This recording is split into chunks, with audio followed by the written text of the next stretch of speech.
mga batang Maynila, at mga minamahal kong lolo at lola, mga nanay, tatay, at kami po ay narito sa opisina at alam ng meron kaming nais i-present sa inyo. At itong nagpapayaran na video na naman nangyari kahapon habang yung mga kababayan natin na tinutupo ng apoy yung kanilang kariyan, bahay, habang nagkakagulo. May mga ilang talonges na akala mo pumunta sa piyesta, nakipiesta sa sunog. Pero mo, biktima na sunog yung mga tao. Biniktima pa nila ng mga pagnanakaw ng gamit. Hindi nila naiintindihan. Yung mga kuryente pinagkukuha nila, yun din yung kuryente ikakapit sana after the sunog. As you can see with the video, parang sila nagmamak doon na parang walang gobyerno, para sila may sariling mundo. Buti na lang, nandoon yung pinadalang augmentation ni General Abad habang kasagsagan ng sunog. Inaapulan natin. Papasalamat nga ako sa Air Force. First time na gamit yun doon sa tundo yung Black Hawk, Sikorsky at Huey yata yung helicopter. May dalang water bag. Dahil doon, normally lumalaki pa yung sunog doon. Hindi na po siya kumapang. Pero ang disturbing, alam niyo yung mga orange wire. Pag-aari po yan ng privado, yan po yung pag-aari ng Grabco. At dahil dyan sa orange wire na yan, nagkakaroon ng mas safety na electrical supply sa mga community, kahit sa mga squatter o kahit sa mga bahay-bahay. Yan ang bibigay ng safety para sa mga bahay. Na yung binibigay na kuryente, ligtas, maayos ang pagkakakabit. Kung may sunog, yan din ang unang pinipix para ma-power up yung mga bahay. Lalo na yung hindi nadamay ng sunog. Imbis na makarecover tayo ng mabilis, may mga tao yata talagang wala tamang pag-iisip o wala sa sarili. Hirap na nga yung mga tao. Nasunugan. Tapos pag nanakawa pa natin ang mga gamit.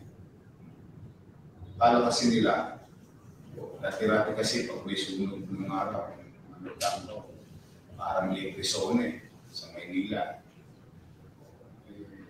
Kaya nga ako nagpunta ron, dahil gusto ko mabilis na maapula yung sunog. Pero hindi pa rin, talagang kahit na maraming audience, maraming mga pulis, lalakas sa mga loob nito. But gusto ko lang kayong i-update tungkol dyan sa sunog na yan. Yung mga suspect sa video. Ito, tama na ito, dalawang ito. Yung mga pinagagawa ng mga talong sa video. Mahamon. Alam mo, may flies ba? Alam mo, mauubusan mo nung may push na binaba. Lalo pa yung isang video.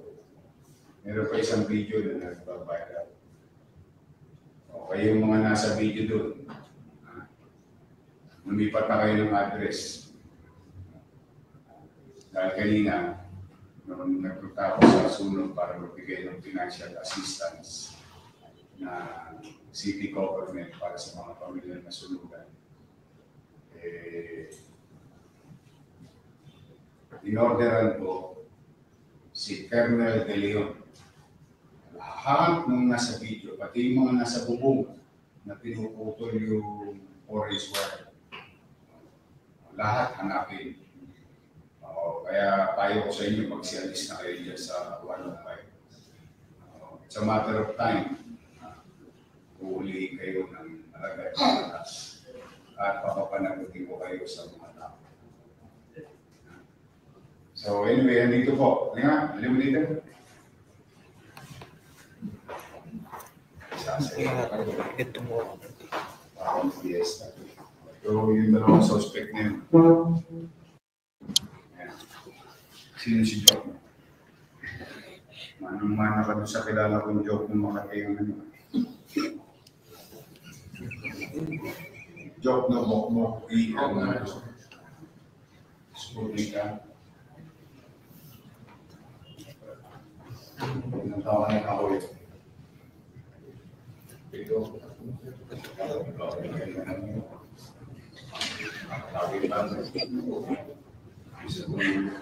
Masakit ito, nasunugan ka ito. Nasunugan ka. Tama. Kasi building na yun, yung mga.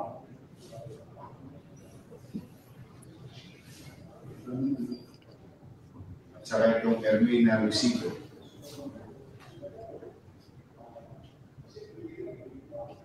Ito po yung dalawang nasa video. Yung isang uri naman ng video, parang may fiesta. Pinapahanap na po natin.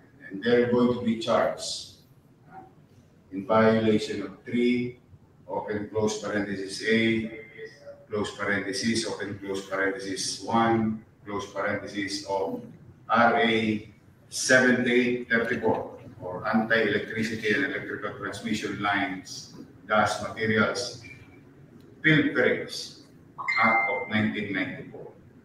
May inquest na ito dalawa. Inquest na. Ayan. Ang mga talongges, mga nanonood. Sabi ko, paulit-ulit na lang. Araw-araw ng ginawa ni Diyos. Kala niyo ba mapapagod kami? Hindi kami mapapagod. Hindi kayo naubos. Or, hindi kayo nagtitin. Ito na po sila. Sila po ipapanagutin natin sa yun lamang po. Sige, ilan yun. Yun lamang po, mga Batang Manila. Rest assured, maaaring hindi tayo perfecto bilang gobyerno, pero once they commit this crime in the city, we'll make sure that they're going to pay the price. Yan po commitment namin sa bawat isa. Tulad na sinabi ko kanina sa mga kapitbahay namin sa Tondo. Alam mo, di bali tayo mahirap, di bali tayo yung squad. Kung tayo maging tulungan, di bali tayo mahirap, di bali tayo squatter. Gusto ko panatag ang pamumuhay sa Manila. Maliwalas, may isang disiplina, may pagkaan sa kapwa, pagmamalasakit ka, at panatag na pamumuhay. Kaya po, pipilitin ko araw-araw na mag-application. Karapatan niyo po yan. Magkaroon ng kapanatagan sa pamumuhay dito sa Manila. So standby lang po kayo lagi sa mga updates namin. At kung kinakailangan mag-talk to the people kami like this, gagawin po namin. At kung sakasakali, kayo may mga kakailanganin, o may mga insidente na sa tingin ninyo kailangan mabigyan ng justisya, padala nyo lang po sa amin.